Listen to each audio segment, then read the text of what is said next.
जय Hind madam. Right दिन number. Good evening. जय Hind sir. Vigu sir. Hello, hi, good evening. Good evening. Perfect. तो चलिए आज के 10 क्वेश्चन स्टार्ट करते हैं। Starting from the question number 31, paper 2022। First question है, अ A रिक्वेस्ट request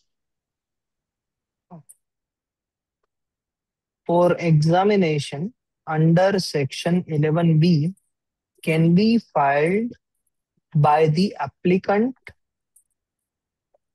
और एनी इंटरेस्टेड पर्सन। क्या ये स्टेटमेंट सही है या गलत है?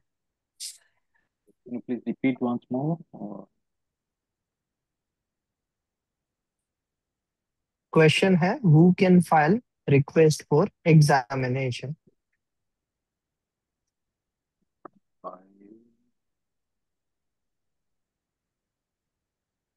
Monika madam, who can file request for examination? दोनों लोग फाइल I कर mean सकते who, what I said, the patentee. हैं। Yes sir, sir request for examination, examination हुई नहीं है तो पेटेंट ही तो हुआ ही नहीं है पर्सन। वो एप्लीकेंट है, जो आप कहना Oh, चाहते हैं वो sorry, सही है। applicant. Yeah, applicant. Sorry. Yeah, applicant sorry, जी। applicant. एंड इंटरेस्टेड पर्सन भी, कोई इंटरेस्टेड पर्सन भी होता है, वो भी करवा सकता है। Yeah, okay. ये दोनों लोग करवा सकते हैं। ओके। ये क्वेश्चन, सॉरी सर, ये क्वेश्चन मुझे समझ में नहीं आया एक्चुअली, क्या है ये question? इसमें सर है, स्टेटमेंट दिए गए हैं, दो स्टेटमेंट है, 1 और 2, और हमें ये बताना है कि दोनों स्टेटमेंट सही है गलत है, पहला सही है दूसरा गलत है, दूसरा सही है पहला गलत है। तो whether this statement is correct और not, that we need to Okay, define. okay, okay, okay, got it. Yes, so the first statement is correct or yes, not sir, as per your understanding? correct. Yes, it's correct. It's very simple. Correct. Yeah. And second, if request for examination is filed by any interested person, then first statement of objection, जिसे हम FER भी कहते हैं, first examination report, is issued to the interested person who has filed the request for examination. ये कहना चाहता है, मान लीजिए विगू सर, आपकी एक पेटेंट की एप्लीकेशन थी और मैंने फाइल कर दिया एप्लीकेशन, Mhm. इसके लिए रिक्वेस्ट फॉर एग्जामिनेशन के लिए। Yes, तो रिक्वेस्ट फॉर एग्जामिनेशन के एप्लीकेशन आपकी थी, yes. बट मैंने फाइल किया रिक्वेस्ट फॉर एग्जामिनेशन, तो एफईआर किसको मिलेगा? The person interested who has filed I mean, for the examination sir request application किसकी थी applicant की, और पेटेंट भी किसको मिलने वाली है? applicant को, तो फिर एफईआर भी किसको मिलना चाहिए? applicant. हाँ, तो पर्सन इंटरेस्टेड कुछ भी करे, बट वो एफईआर किसको मिलेगा? Applicant. Then this is applicant. false. जी, दिस इज फॉल्स। हाँ, उस एफईआर की एक कॉपी वो उनको भेजी जाएगी, फर्स्ट एग्जामिनेशन रिपोर्ट की कॉपी, बट एप्लीकेंट को तो मिलेगी ही मिलेगी, क्योंकि वरना एफईआर ही अगर एप्लीकेंट को नहीं मिला तो फिर कैसे वो अपनी पेटेंट को आगे ग्रांट करवा पाएंगे? Correct sir? Ye- Yes. It's very simple. So that's why first statement correct, second false, A is the correct answer. यहाँ पर हमें 4 ऑप्शन दिए गए हैं, उसमें से A करेक्ट आंसर बनता है। So let's check whether it is correct or not. So 31st का A is the correct answer. Second पे आगे बढ़ते हैं जी। महादेव सर, जय Hind sir, good evening. Rajat sir, जय Hind sir, good evening. Good evening sir, जय हिंद। Good evening sir.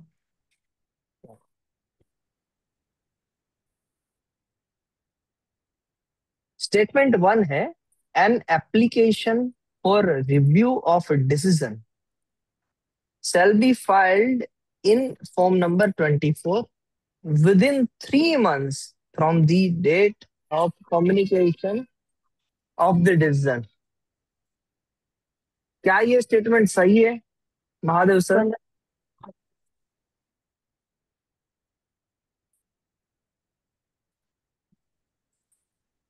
क्या ये स्टेटमेंट सही है जी? It looks correct, but form okay 24 का मेरे को याद नहीं है। ओके, मोनिका मैडम, क्या आप इस जो स्टेटमेंट है उसका आप सेक्शन कोरिलेट कर पा रहे हैं कि ये कौन से सेक्शन से है? सेक्शन 77 है ये। Perfect madam, form 24 is correct, but with in 3 months नहीं होता है, वो विद इन 1 मंथ होता है फ्रॉम कंप्लीट। बहुत बढ़िया मैडम, बहुत बढ़िया। आपने तो बहुत ही दिवाली अच्छी मनाई है, मीन्स आप प्रैक्टिस करते रहते हैं बीच बीच में। मैंने सोचा कि आप भूल गए होंगे। ये लाइंस गलत है। 3 मंथ्स नहीं होते हैं, यहाँ पर कितना महीना होता है? 1 month. And it can be extended by 1 month 1 month by filing 480 rupees जी। तो ये 3 की जगह पर अगर 1 मंथ लिखा होता तो ये सही होता। अब इसको समझ लेते हैं कि ये क्या है। वैसे कोई इतनी बड़ी बात नहीं है, छोटी सी बात है। Application for review of decision.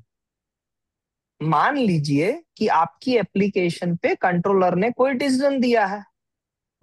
अब वो डिसीजन शायद आपके फेवर में नहीं है, तो आप चाहते हो कि कंट्रोलर अपने ही डिसीजन को एक बार देखे, रिव्यू हिज ओन डिसीजन। तो कैसे कर सकते हैं? Bye filing form number 24। और उसकी टाइमलाइन क्या होती है? जब भी कंट्रोलर ने कोई डिसीजन दिया, वहां से 1 महीना या फिर उसके बाद भी 1 महीना हो सकता है, but that further another 1 month, जो सेकंड मंथ है, उसके लिए हमें फॉर्म नंबर 4 फाइल करना पड़ेगा। Is it clear? अगर कोई डाउट है तो बताइए, महादेव सर एंड वीगू सर, क्या आपको ये बात समझ में आई? हाँ, लेकिन ये कौन सा सेक्शन में है? 77, section number 77 okay. And rule number 130, rule number 130। Yes yes, got it. Perfect sir. तो ये फर्स्ट स्टेटमेंट गलत है।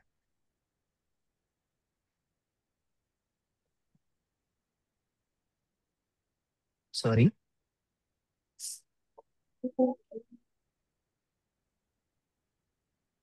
ओके। अब सेकंड स्टेटमेंट पे चलते हैं। N application for review of decision shall be filed in form number 23 within 1 month from the date of communication of the decision। तो ये किस तरीके से गलत हुआ विगू सर? अभी हमने डिस्कस किया, ये स्टेटमेंट 24 गलत है। या फॉर्म नंबर हाँ 24 होना चाहिए। सर, सिर्फ यहाँ पर अगर फॉर्म नंबर 24 लिखा होता तो ये सही हो जाता। 23 लिखा है, इसीलिए ये गलत है। तो दोनों स्टेटमेंट गलत है। Yes. Both statements are wrong. तो हम देख लेते हैं ऑप्शन कौन सा आएगा। Both statement are false, C option आएगा। आंसर की भी देख लेते हैं, आंसर की में भी सी ऑप्शन है। 33 पे आगे बढ़ते हैं। You have filed an application on behalf of SME client, small and medium enterprise client. The distinguishing feature of the invention is a hinge made of aluminum. Controller has cited a prior art for anticipation which teaches all limitation of your claim 1 except that the hinge is taught to be made of any metals. वो किसी भी metal से बन सकता है, उसको छोड़ के सारी लिमिटेशंस बताई गई है क्लेम 1 में। अब स्टेटमेंट है, द क्लेम्स आर, ये फिर से कहूं मैं, इसका ट्रांसलेशन करूं या इट्स ओके? एक एसएमई क्लाइंट है, the distinguishing feature of the invention is hinge made of aluminium. एक हिंज है जो बनाया गया है एल्यूमिनियम से, वो एक नोवेल फीचर है। Controller has cited prior art for anticipation. Controller ने एफईआर के फर्स्ट एग्जामिनेशन रिपोर्ट में एक प्रायर आर्ट भेजा है कि भाई ये आपको एंटीसिपेट कर रहा है, आपका इन्वेंशन ये प्रायर आर्ट के जैसा है। Which teaches all limitation of your claim 1, जो प्रायर आर्ट में सारे लिमिटेशंस बताए गए हैं हमारे क्लेम 1 के, except that hinge is thought to be made of any metal. वो हिंज किसी भी मेटल से बनाया जाता है, उसको छोड़ के बाकी सारी लिमिटेशंस बताई गई है। अब कहते हैं द क्लेम्स आर एंटीसिपेटेड। तो क्लेम एंटीसिपेट हो सकता है even though aluminium is not specifically disclosed in the prior art. भले ही एल्यूमिनियम को प्रायर आर्ट में स्पेसिफिकली ना लिखा हो। Person skill in the art readily recognize aluminium as a metal। जो person skill in the art होगा वो एल्यूमिनियम को मेटल के तौर पे कंसीडर कर सकता है। क्या ये स्टेटमेंट आपको सही लग रहा है कि आपने अपनी एप्लीकेशन में स्पेसिफिकली बताया है कि ये जो हिंज है वो एल्यूमिनियम से बनना चाहिए, और किसी और प्रायर आर्ट में लिखा है कि किसी भी मेटल से बना लो, तो वो प्रायर आर्ट क्या आपको रोक सकता है? नहीं रोक सकते, गलत है इसमें। जी नहीं रोक सकता, क्योंकि हमारा स्पेसिफिक है। हमने जो बताया है वो स्पेसिफिक है, इन जनरल स्टेटमेंट नहीं है। दूसरा, the claims are not anticipated. Claims anticipate नहीं हो सकते हैं even though aluminium is readily recognized as a metal by a person skill in the art. भले ही एल्यूमिनियम को person skill in the art ने मेटल के तौर पर ही देखा है, but aluminium has not been specifically disclosed in the prior art. But prior art में एल्यूमिनियम को स्पेशली या स्पेसिफिकली डिस्क्लोज नहीं किया गया है। तो यही तो हमने बात की, इसलिए ये ठीक है स्टेटमेंट भैया। हमारी तरफ से बनता है यस सर। सही। तो फर्स्ट स्टेटमेंट गलत, दूसरा सही, और इसके लिए ऑप्शन आता है आई थिंक बी हियर। फिर भी देख लेते हैं। फर्स्ट गलत, फर्स्ट फॉल्स, दूसरा सही, ऑप्शन बी। 33 नंबर के क्वेश्चन का आंसर है ऑप्शन बी, करेक्ट। तो ये ना ही ये सिर्फ सॉरी, जी मतलब ये सिंपल चीज है कि ये एंटिसिपेटेड नहीं हो सकता है, राइट? क्यों नहीं हो सकता है सर? क्योंकि हमारी एप्लीकेशन में हमने स्पेसिफिकली यस यस डिफाइन किया है एल्यूमिनियम को। हम एल्यूमिनियम यस के अलावा और कोई मेटल यूज करना नहीं चाहते हैं। Yes yes, got it. जी। अब जैसे ही हम ये क्वेश्चन पढ़ते हैं तो हमारी क्यूरियोसिटी जनरेट होती है, और कितने लोगों को, आप में से तीनों में से कितने लोगों को ये हुआ कि ये एसएमई की लिमिट क्या होगी? भले ही ये क्वेश्चन में कुछ नहीं है, but small and medium enterprise या फिर स्टार्टअप या फिर जो लार्ज एंटिटी है, उन सभी की लिमिटेशन क्या होती है या कैसे उसको डिफाइन किया जाता है, ये क्वेश्चन कितने लोगों के दिमाग में आया?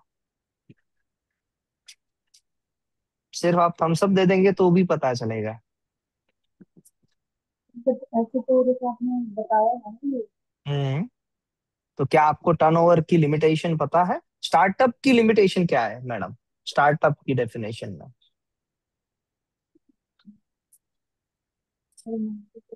100 करोड़। जी 100 करोड़, हाँ 100 करोड़ से ज्यादा टर्नओवर नहीं होना चाहिए। कितने बरस के अंदर अंदर? ये मेरे माइंड से ठीक हो गया है। हाँ 10 बरस का। पहले तो 10 ईयर का टेन्योर है, और पर हाँ ईयर का जो टर्नओवर है वो 100 करोड़ से ज्यादा नहीं होना चाहिए। ये बात कही गई थी स्टार्टअप के बारे में।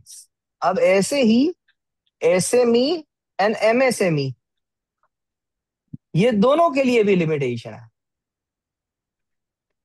एक मैं छोटा सा टास्क दूं आपको, ये तीनों हाँ की तीनों डेफिनेशन आप ढूंढ के रखेंगे, कल हम डिस्कस करते हैं। कल मैं आपको आज भी दिखा सकता हूँ, वैसे सर्च ही करना होता है, बट मैं चाहता हूं कि और एक इंटरेस्ट क्रिएट हो और आप यहां से डेफिनेशन को सिर्फ, यानी ये थॉट प्रोसेस में लाए आप कि जब भी हम क्वेश्चन पढ़ते हैं तो उसके आजू बाजू के जो क्वेश्चंस हमारे दिमाग में आते हैं उसे भी हम एड्रेस करें।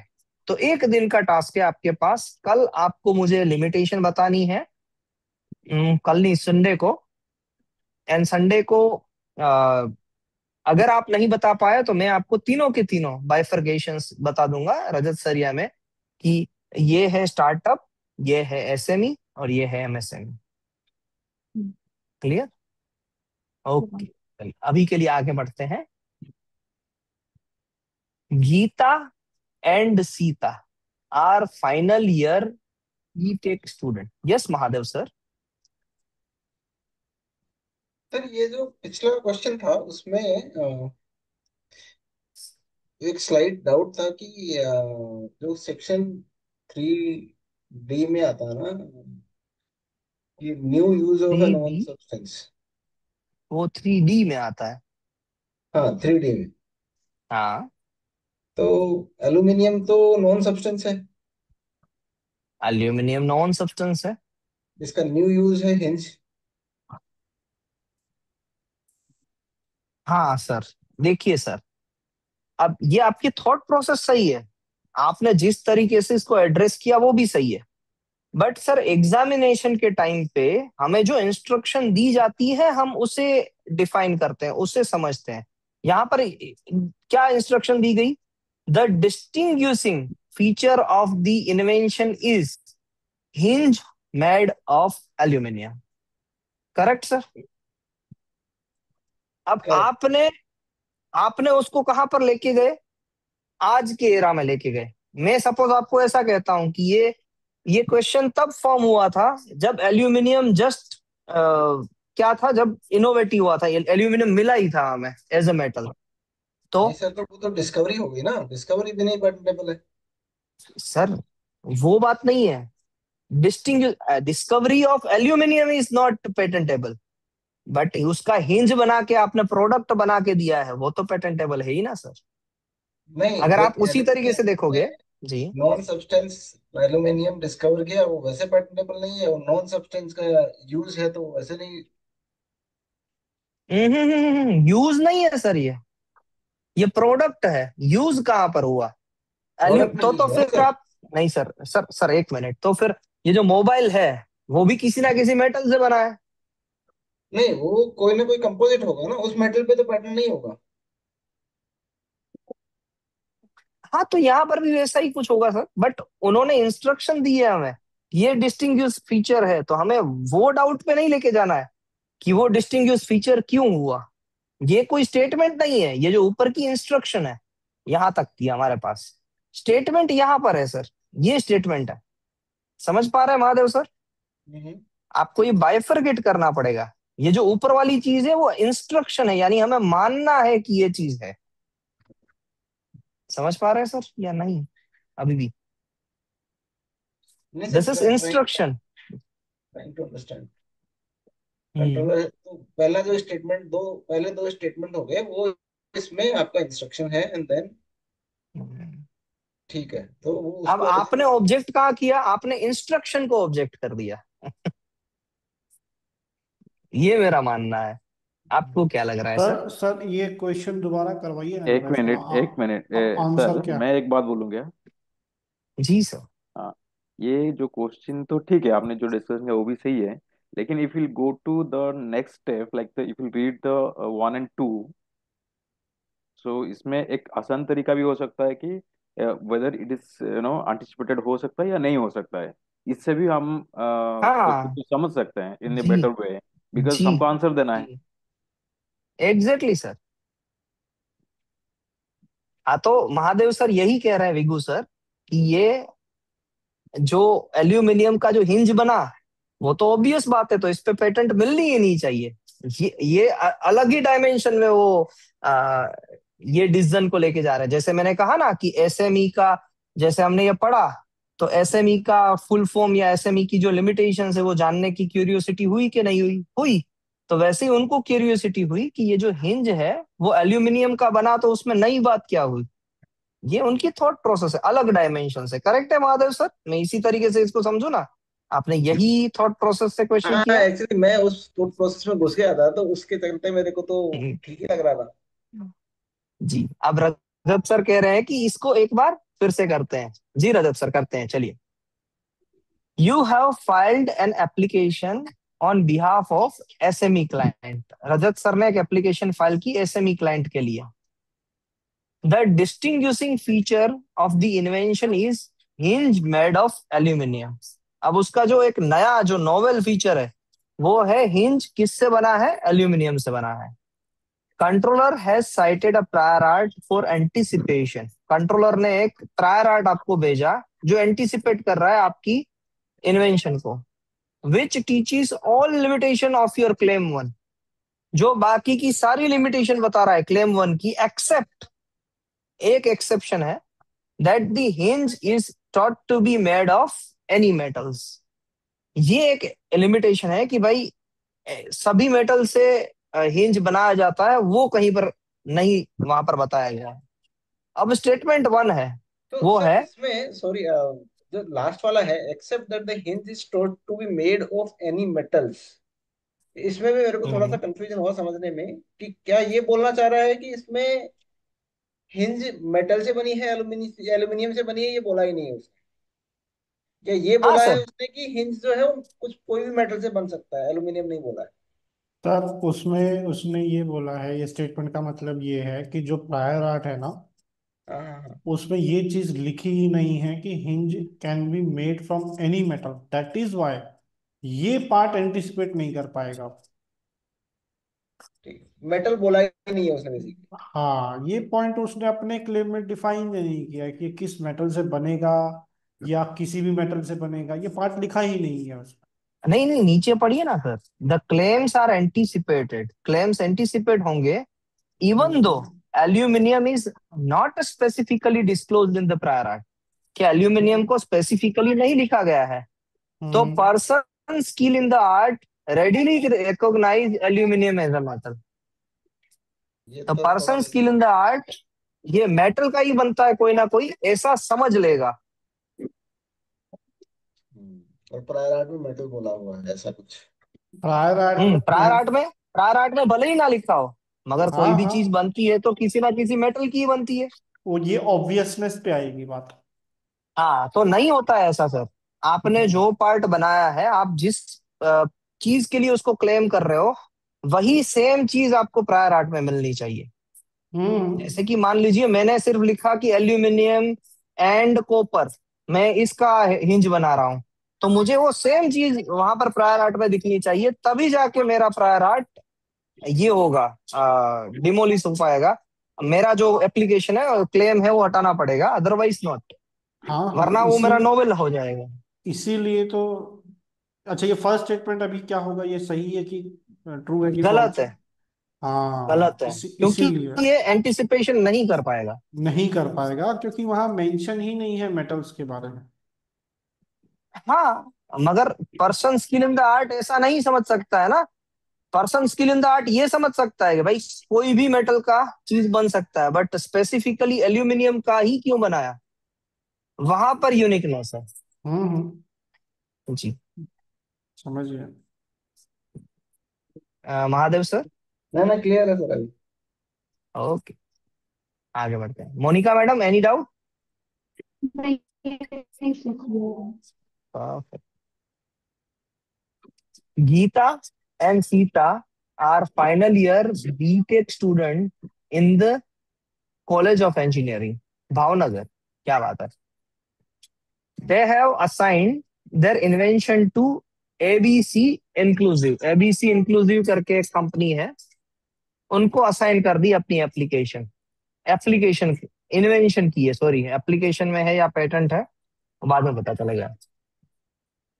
फर्स्ट स्टेटमेंट है Geeta and Sita can sign the declaration of inventor in form number 1 and ABC can furnish it as a proof of right. क्या ये एबीसी फर्निश कर सकता है as a proof of right? जी हाँ, बिल्कुल कर सकता है। कि गीता एंड सीता उनको डॉक्यूमेंट सॉरी डिक्लेरेशन फाइल करके दे, और वो फॉर्म नंबर 1 में ही हो सकता है कि भाई हम ये जो हमारा हमने जो इन्वेंशन किया है वो एबीसी इंक्लूसिव का है। करेक्ट। यस। एंड दूसरा, Gita and Sita can sign a deed of assignment transferring the rights to apply for a patent to ABC, and ABC can furnish the assignment deed as a proof of right।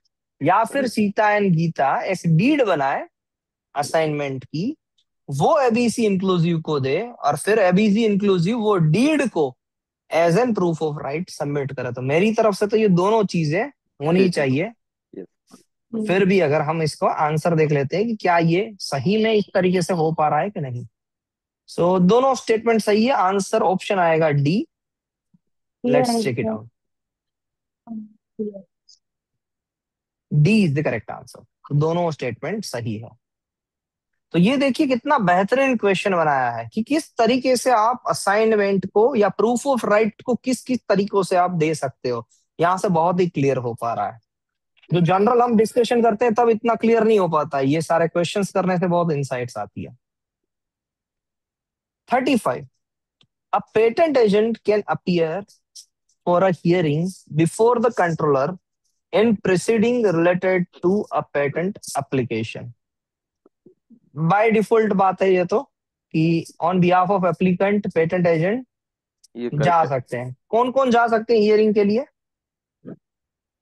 The patent, the patentee, I mean the applicant, applicant, and patent agent, patent agent, और एक person जा legal सकते हैं। Higher, legal higher. Legal है, ये तीनों लोग जा सकते हैं। वकील भी जा सकता है, एप्लीकेंट खुद जा सकता है, एंड पेटेंट एजेंट भी जा सकता है। चाहे तो पेटेंट एजेंट एंड एप्लीकेंट साथ में मिलकर भी हियरिंग अटेंड कर सकते हैं। लीगल है यार, लीगल है, वो तो वारिस होता है ना, कानूनी वारिस।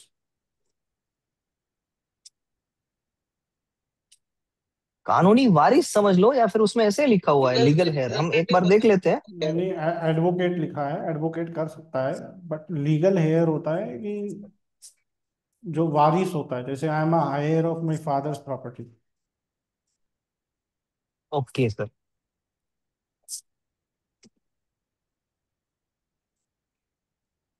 ये आता है ना उसमें 130। वो एडवोकेट, देख लीजिए सर, वो एडवोकेट लिखा हुआ। देख लेता हूँ मैं सर एक बार फिर से वहां पर। फिर लिखा हुआ है, यहाँ पर लिखा ही है, देखिए स्टेटमेंट ही है। An advocate who is not patent agent can appear for hearing before the controller in proceeding related to a patent application. तो ये भी स्टेटमेंट है सही। आंसर आएगा डी। एक बार पहले आंसर देख लेते हैं 35 का, डी परफेक्ट। अब देख लेते हैं ये कहां से, ये जो आंसर है वो कहां से आता है। Saving in respect of patent agent, ये सेक्शन का नाम है।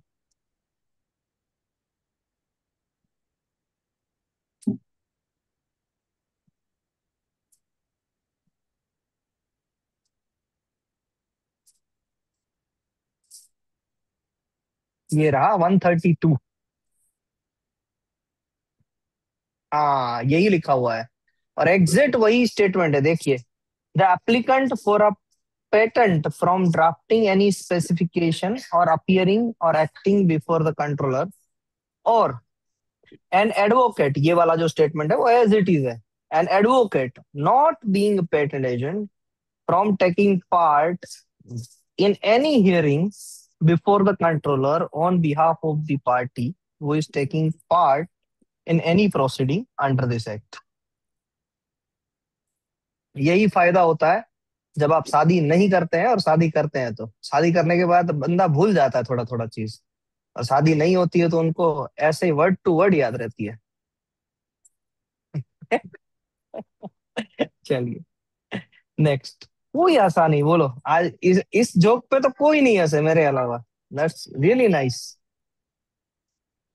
पुराना थर्टी हो गया six sir. renewal fees shall not be paid for the patent of addition। वीगो sir. Patent of, yes. Sir ये जोक मेरे लिए था वैसे। वो उनको पता चल गया सर, मेरे जोक्स आपके लिए होते हैं। Renewal fees shall not be paid for the patent of addition। Patent of addition के लिए कोई रिन्यूअल फीस नहीं लगती है, करेक्ट। हाँ, करेक्ट। डिविजनल पेटेंट के लिए लगती है क्या? डिविजनल पेटेंट के लिए लगती है रिन्यूअल फीस। लगनी चाहिए। हाँ जी, लगती है। ओके, पेटेंट ऑफ एडिशन के लिए भी रिन्यूअल फीस कभी कभी लगती है। कब लगती है? जब मेन एप्लीकेशन रिवोक हो जाती है उसके बाद जब लगती है। मेन पेटेंट रिवोक हो जाती है। मेन पेटेंट हाँ, जी, ओके, क्योंकि जब तक पेटेंट ही नहीं है तब तक तो कोई रिन्यूअल फीस की बात ही नहीं है। हाँ। जी next, renewal fees shall not be paid for the patent granted for divisional application। तो ये स्टेटमेंट है रॉन्ग। गलत। तो फर्स्ट सही, दूसरा wrong. A is the correct answer of this question. Let's check it out.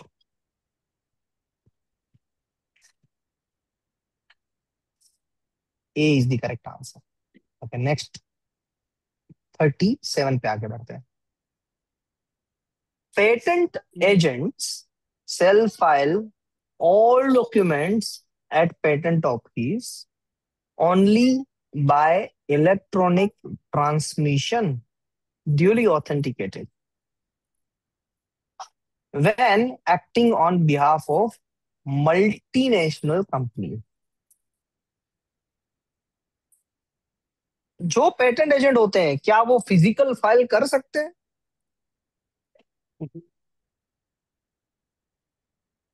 As being a patent agent, जब आप patent agent बन जाओगे तो क्या आप फिजिकली डॉक्यूमेंट्स को फाइल कर सकते हो? यस और no? Yes. Okay, Monica madam. तो इसके रिगार्डिंग कोई आइडिया नहीं है, जहाँ तक मैं नहीं कर ओके, सकते। Okay Mahadev sir.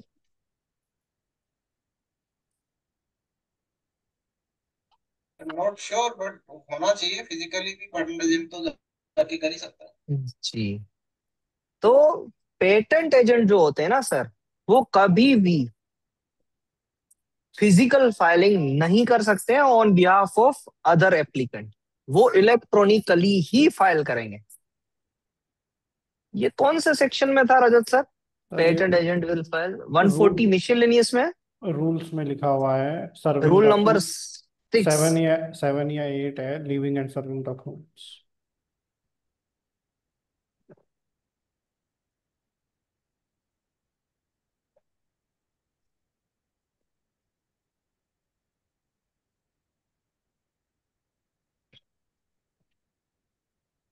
फाइलिंग। हाँ हाँ, 6666।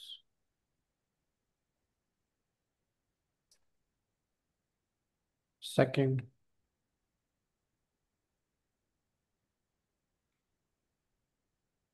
Notwithstanding anything contained in subrule 1, a patent agent shall file, leave, make, or give all documents only by electronic transmission, duly authenticated, provided that any document, if asked to submitted in original, shall be submitted within a period of 15 days, failing which such document shall be deemed not to have been filed। ये इसका कोई example दे सकता है? ये 15 days कहां पर applicable होते हैं? ये 15 डेज जो बात की गई है, स्पेसिफिकली मैं रजत सर आपसे जानना चाहता हूँ, ये जो 15 डेज है उसका आप कॉन्टेक्स्ट और एक रूल से या सेक्शन से बता सकते हैं? ये 15 दिनों की बात वो होती है। 129 में है ना सर, हियरिंग के बाद। 129 नहीं सर, वो आपने हियरिंग के बाद वो सही बताया, वो रूल नंबर है 28 और सेक्शन है 14। हाँ, वो हियरिंग के बाद अगर कोई डॉक्यूमेंट सबमिट करना हाँ, होता है तो 15 डेज के अंदर करना पड़ता अंदर करना होता है। बहुत बढ़िया, मैं दिखाता हूँ आपको। है।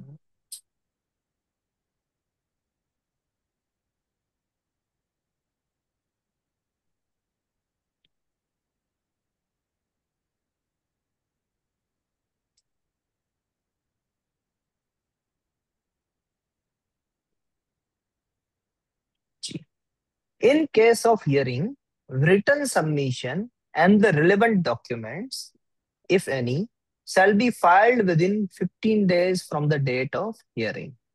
तो अगर आपको कोई भी डॉक्यूमेंट, सपोज मान लीजिए कि एफईआर आया, फर्स्ट एग्जामिनेशन रिपोर्ट आई, उसका आपने रिप्लाई दे दिया, उसके बाद में हियरिंग हुई और हियरिंग के टाइम पे कोई चीज मांग ली कंट्रोलर ने कि भाई मुझे ये चीज प्रोवाइड कर दीजिए, आपकी पेटेंट में ग्रांट कर दूंगा, तो उसे आप कैसे सबमिट करोगे?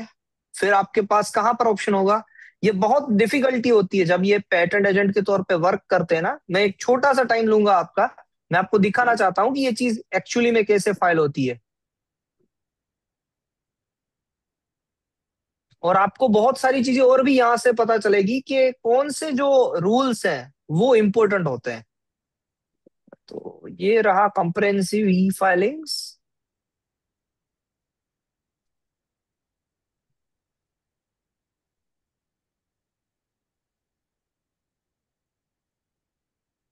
जो नए पेटेंट एजेंट बनते हैं ना, जो नया नया काम करते हैं, उनको ये चीज हर बार आती है। वो मुझे यही पूछते हैं कि जयवीर, ये जो कंट्रोलर ने बोला है कि ये डॉक्यूमेंट दे देना हियरिंग के बाद में, तो वो कहाँ पर चले जाते हैं?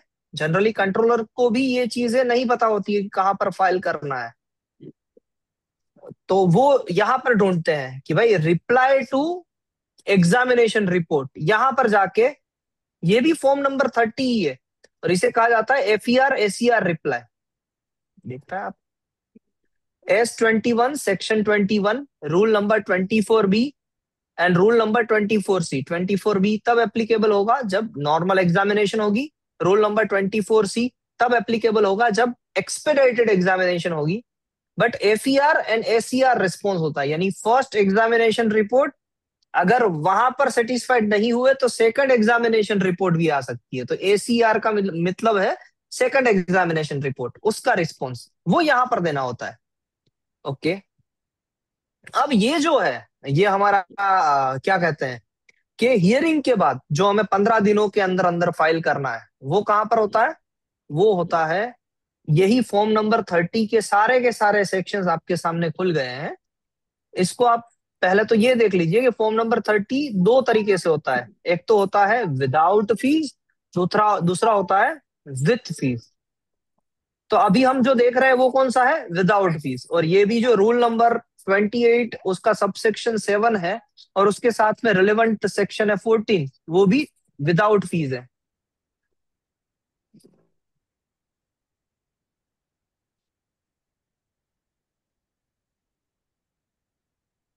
भाई मिल जा, ये रहा नहीं।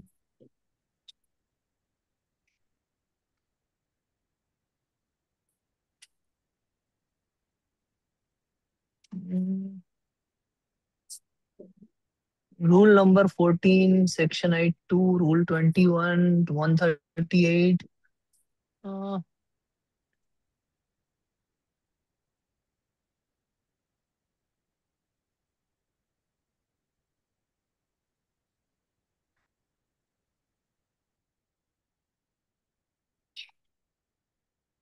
हाँ ये रहा, ये रहा।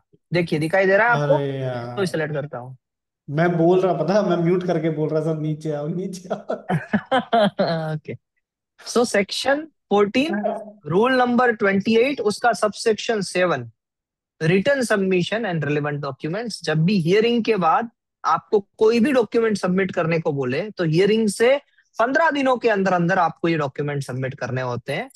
और यहाँ पर बाकायदा आपकी हियरिंग की डेट भी देखी जाती है कि आपकी हियरिंग कब आई थी और कैसे हुई थी, मीन्स उसके बाद में आपने 15 दिन के अंदर ही किया है कि नहीं किया है, तो that is also mention here.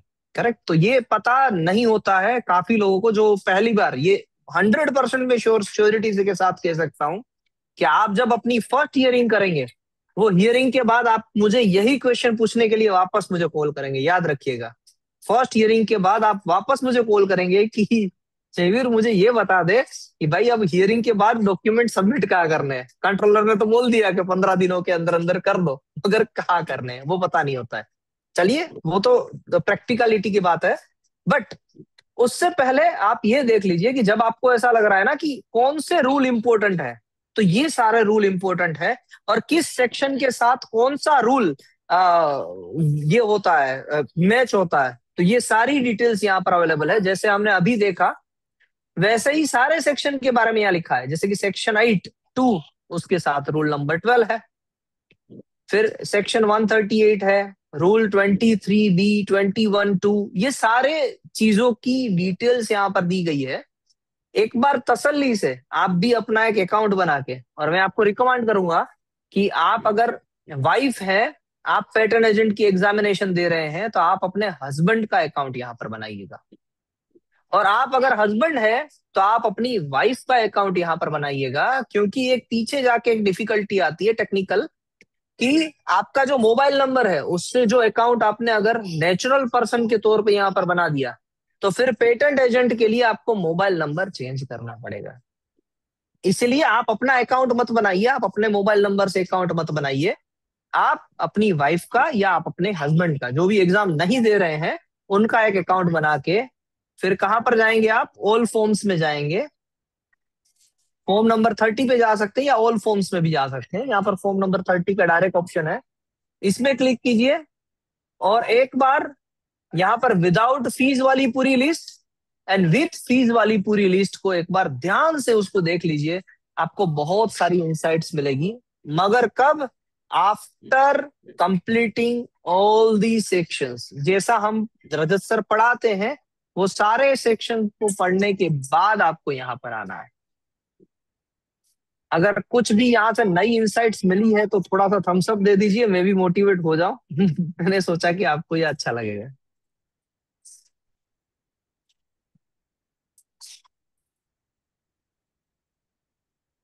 Thank you very much.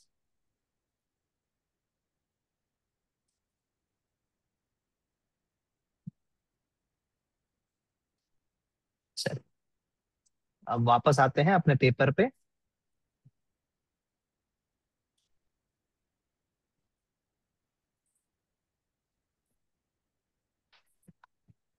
और सबसे बड़ी difficulty after being a patent agent यही है कि अगर कोई भी प्रोसीजर पता नहीं चलती है तो किससे पूछे।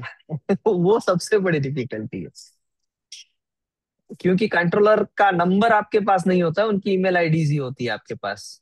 तो उसके लिए आपको पता है कि अगर आपको कोई भी डाउट्स है तो आप कहाँ पर पूछ सकते हैं? एनीवन?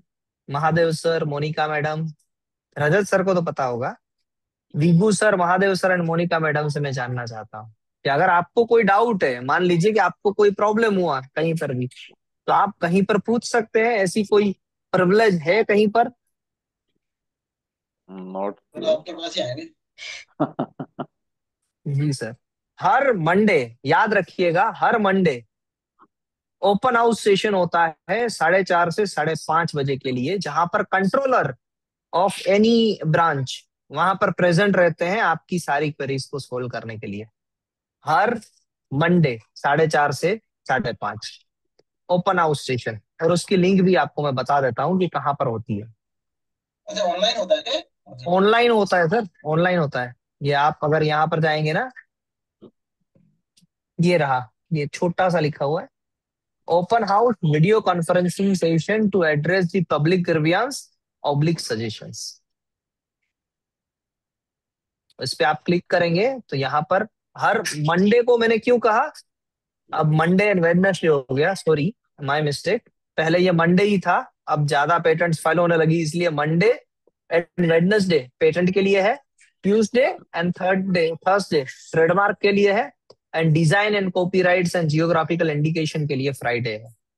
तो ये सेशंस रहते हैं जहां पर बाकायदा कंट्रोलर्स आके बैठते हैं आपकी क्वेरीज को समझने के लिए, आपको सजेशंस देने के लिए। और ये इसकी लिंक है, link for open house session. ये कभी इत्मीनान से देखेंगे जब आप पेटेंट एजेंट एक बार बन जाते हैं, तो फिर काम कैसे करना है, क्या क्या चीजें कैसे सोल्व करनी है, उसके बारे में भी देखेंगे। ओके, कहाँ पर आए थे हम? 36 हो गया, 37 हो गया। ओके, 37 पे थे। Patent agent shall file all documents at patent office only by electronic transmission duly authenticated when acting on behalf of multinational companies. Correct sir, ये सही बात है। करेक्ट। दूसरा, patent agent may file physical copies of document at patent office when acting on behalf of applicant who are natural person. गलत है। चाहे आप natural person हो या मल्टीनेशनल कंपनी हो, पेटेंट एजेंट को सारे डॉक्यूमेंट इलेक्ट्रॉनिकली फाइल करने होते हैं। Correct. तो first statement correct, second wrong. 37 का आंसर आएगा ए, 37 का ए। चलिए आगे बढ़ते हैं। 38, Gautam has filed an ordinary application for his invention. Gautam ने एक ऑर्डिनरी एप्लीकेशन फाइल की अपनी इन्वेंशन के लिए। Later on he came to know that he can file PCT international application within 12 months from the date of filing of Indian application। बाद में उसको पता चला कि वो पीसीटी इंटरनेशनल एप्लीकेशन फाइल कर सकता है विद इन 12 मंथ्स। सही बात है, from the date of filing Indian application, claiming Indian priority, वो भी सही है। He has filed a PCT application and he has filed the national phase application in India। PCT भी फाइल की और नेशनल फेज वापस इंडिया में file किया। Gautam shall make the request for examination for both the application file in India। क्या बात है।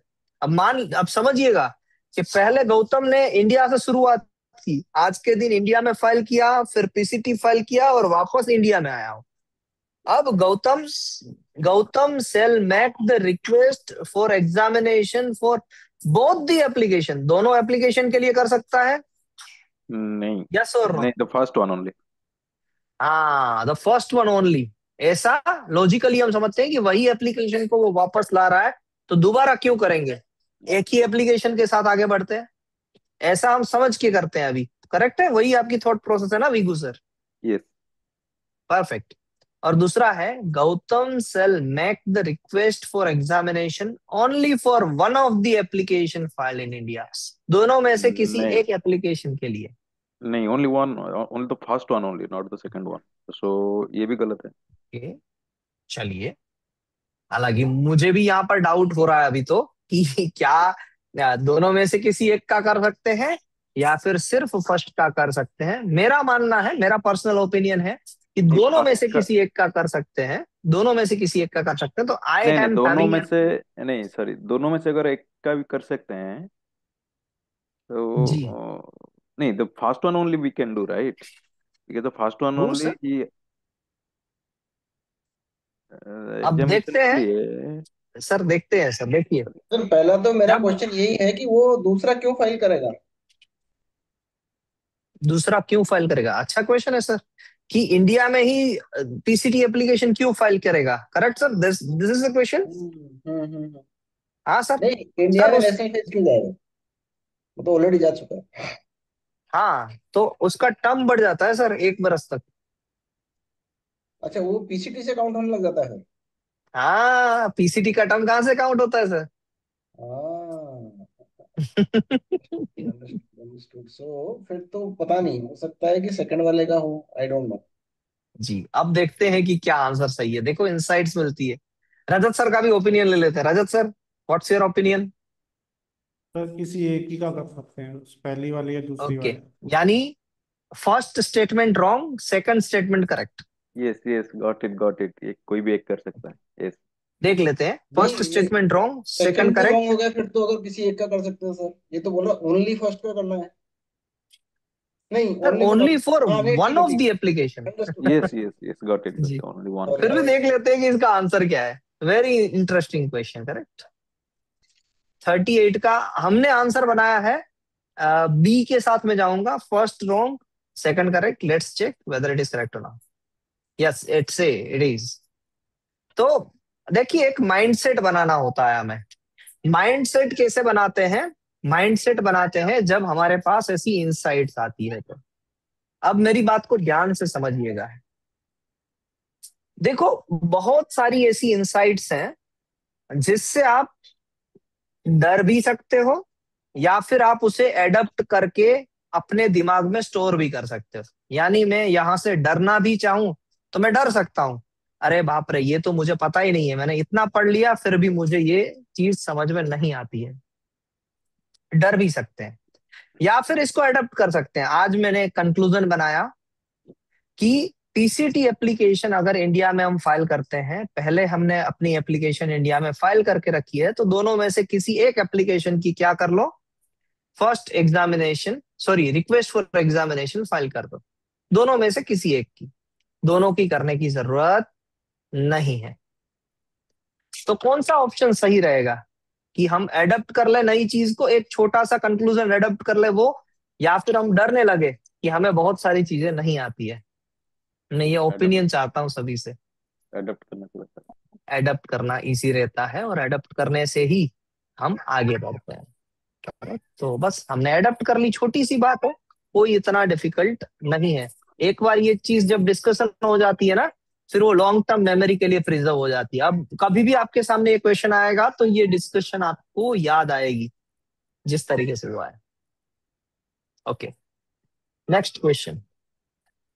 एक company, Covi Care Pharma, want to change its address of service and also wants to make voluntary technical amendment in the specification of same application. The above two salutary action shall be completed by।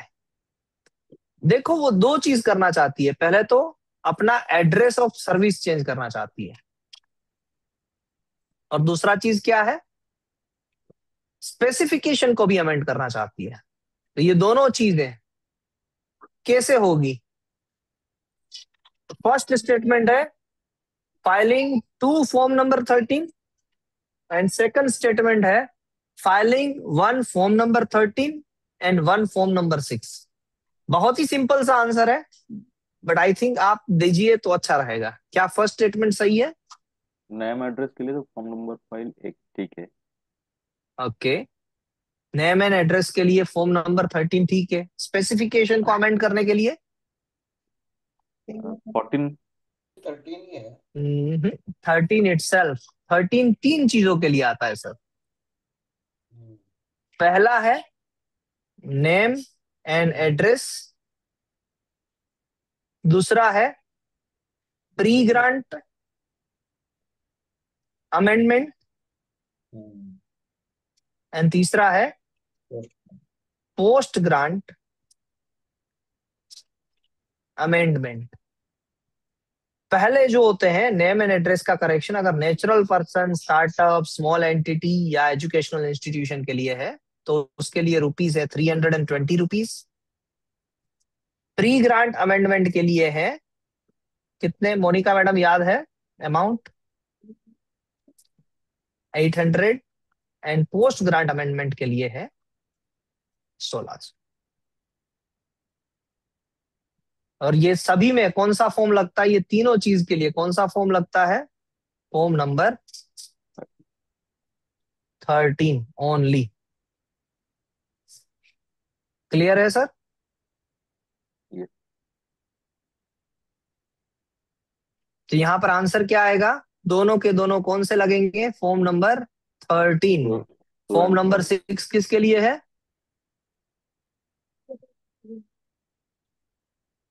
Form number 6 है substitution of application. अगर आपकी application phase में है अभी patent और आप किसी और के नाम पे उसको सब्स्टिट्यूट करना चाहते हैं तो उसके लिए फॉर्म नंबर 6 है, यानी किसी और के नाम पे आपकी एप्लीकेशन कर देना, वो फॉर्म नंबर 6 से होता है जब वो एप्लीकेशन फेज में है। तो जब एक बार वो पेटेंट ग्रांट हो जाती है फिर अगर किसी को असाइन करना है तो आप कौन सा फॉर्म फाइल करेंगे? Form number 16, section number 69। याद आ रही है बातें या मैं कंफ्यूज कर रहा हूं आपको? नहीं तो वो फॉर्म नंबर 10 याद आ रहा है। फॉर्म नंबर 6 एप्लीकेशन फेज में आपको किसी को बेचनी है आपकी एप्लीकेशन तो, और पेटेंट होने के बाद आपको किसी को बेचना है तो फॉर्म नंबर 16। मैं तो ऐसे ही सिंपल से कंक्लूजन बनाता हूं। तो फर्स्ट स्टेटमेंट सही, सेकंड स्टेटमेंट गलत, and option A is the correct answer here. Let's check whether it is 39A। 39A। And last question of this session. Barbara, a US citizen, has been residing in India continuously for the past 2 years. Barbara जो US की citizen है मगर वो India में रहती थी 2 बरस से। She is a scientist at Global Research Center of an US automobile company in Bangalore. वो यूएस की ऑटोमोबाइल कंपनी में एक साइंटिस्ट थी। Barbara has invented a novel airbag release mechanism for which her employer wishes to apply for patent in USA. Barbara ने एक invention किया, क्या किया? एयरबैग बनाई, उसका रिलीज मैकेनिज्म के एयरबैग जैसे रिलीज होती है। फॉर विच हर एम्प्लॉयर, यानी वो जिस कंपनी के लिए काम करती थी वो अप्लाई करना चाहते हैं पेटेंट, कहां पर? यूएसए में। Her employer does not wish to file any patent application in India as their products are not sold here. उनकी पेटेंट का कोई प्रोडक्ट इंडिया में सोल्ड नहीं होता है, बेचा नहीं जाता है, तो इंडिया में फाइल करना नहीं चाहते हैं। तो अगर कोई पर्सन जो रिसाइड कर रहा है इंडिया में वो पहली एप्लीकेशन इंडिया में फाइल करना नहीं चाहता है तो उसे क्या लेना पड़ेगा as per section 39? Permission. Permission by filing which form? 25। Form number 25, उसे कहते हैं फॉरेन फाइलिंग लाइसेंस। तो जो पर्सन भले ही यूएस का सिटीजन हो मगर वो रिसाइड कर रहा है इंडिया में तो पहले उसको इन्वेंशन की बारीकियां इंडिया में बतानी पड़ेगी क्योंकि वो इंडिया में रहते हुए चीजों को फाइल कर रहा है। ओके, तो Barbara and her employer can proceed with the US application. वो यूएस एप्लीकेशन के लिए जा सकते हैं without making any request for permission under section 39। ये गलत बात है, उसको परमिशन लेनी पड़ेगी as C is US citizen working with US company. तो ये गलत बात है, हमारी थॉट प्रोसेस से ये स्टेटमेंट मैच नहीं कर रहा है। दूसरा, Barbara has to make a request for permission to apply for a patent outside India under section 39 before proceeding with the patent application in USA। तो ये बात सही है कि बारबरा को पहले इंडिया में परमिशन लेनी पड़ेगी फिर जाके वो बाहर फाइल कर सकते हैं। तो first statement wrong, second correct, option B is the correct answer. Let's check it out whether it is correct और not. So here it is. B option is the correct answer.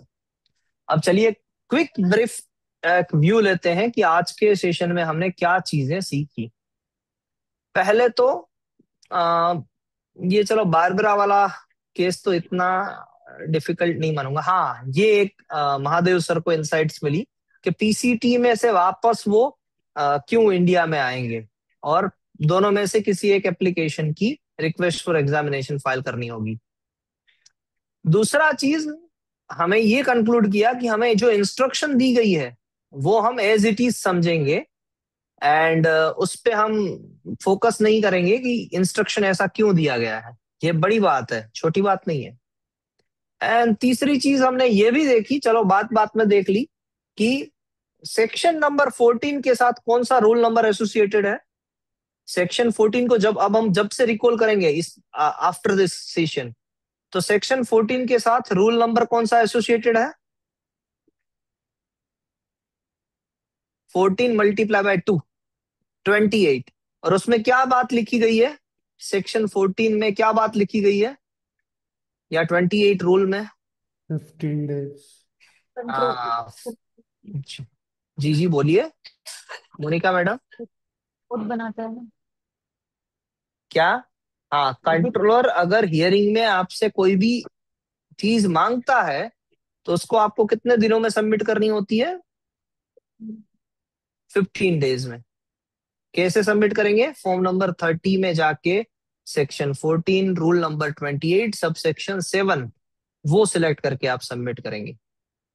And ये भी देखा हमने कि form number 30 में बहुत सारे sections and rule के कॉम्बिनेशन वहां पर लिखे हैं जो इम्पोर्टेंट है, जिसे हम एक बार पूरा पेटेंट एक्ट पढ़ लेंगे, उसके बाद में ये छोटी छोटी लाइन से एक एक लाइन की डिटेल्स है उसको हम देख लेंगे।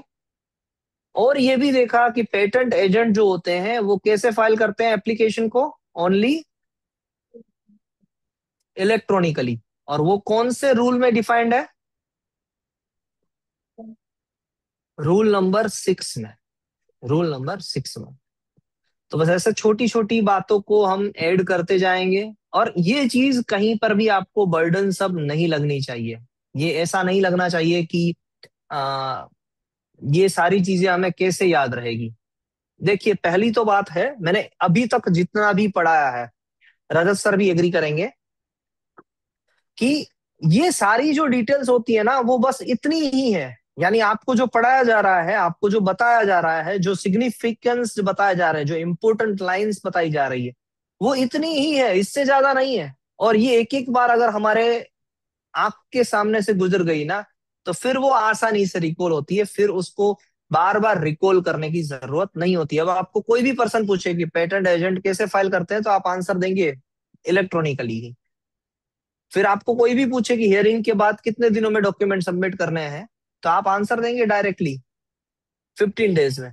ये कोई भी नहीं पूछेगा। आज तक का पेपर निकाल के देख लीजिए, ऐसा नहीं पूछेंगे कि वो कौन से रूल के कौन से सबसेक्शन में लिखा है कि 15 डेज में होगा। ये तो सिर्फ हमें प्रूफ दिखाने के लिए कि जो हम बातें कर रहे हैं वो चीज कहीं पर लिखी हुई है, ये जो स्टेटमेंट है वो कहीं पर लिखे हुए हैं।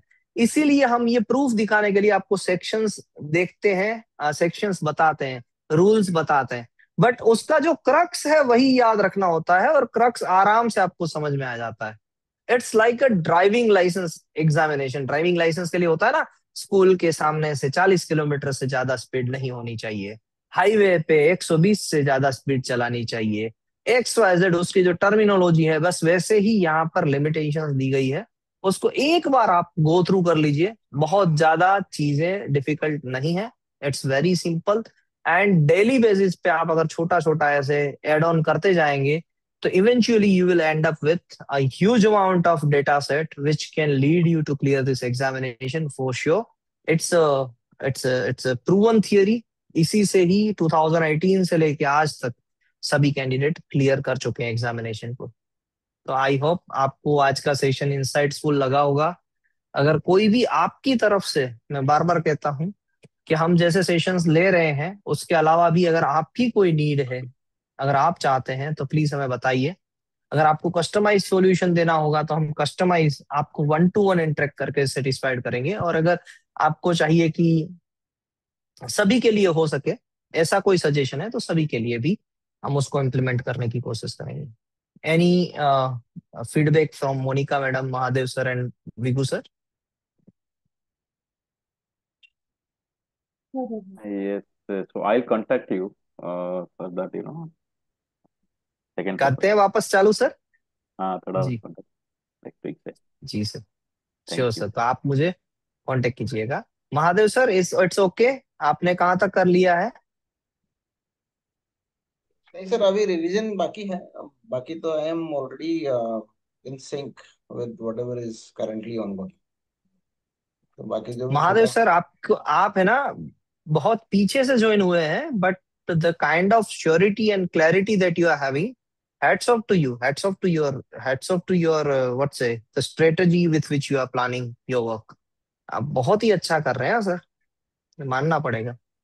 हाँ नहीं सर, ऑफ लेट थोड़ा सा वो हो गया in terms of revision and all, so मेरे को थोड़ा सा कैचअप करना है, रिवीजन करने याद करने के पॉइंट ऑफ व्यू से, बट बाकी ठीक है सर। तो सर वो डेली मेडिसिन वाला वीडियो सुनिएगा, इट इज मीन्स वो वर्क करेगा आपको। ये जो मैंने डेली मेडिसिन वाला वीडियो आपको भेजा है कि नहीं भेजा है? हाँ हाँ, नहीं है वो सर है। हाँ सर, तो उसको सिर्फ सुनना होता है सर, वो 1 घंटे में पूरा रिवीजन है, क्विक रिवीजन ओके ओके, अभी नहीं सुना ऑफ है, मैं सुन। Complete patent act and complete design act. या Monika madam, any suggestion, any feedback? नहीं सर। It's perfect. आपका रिवीजन कहाँ तक हुआ है मैडम?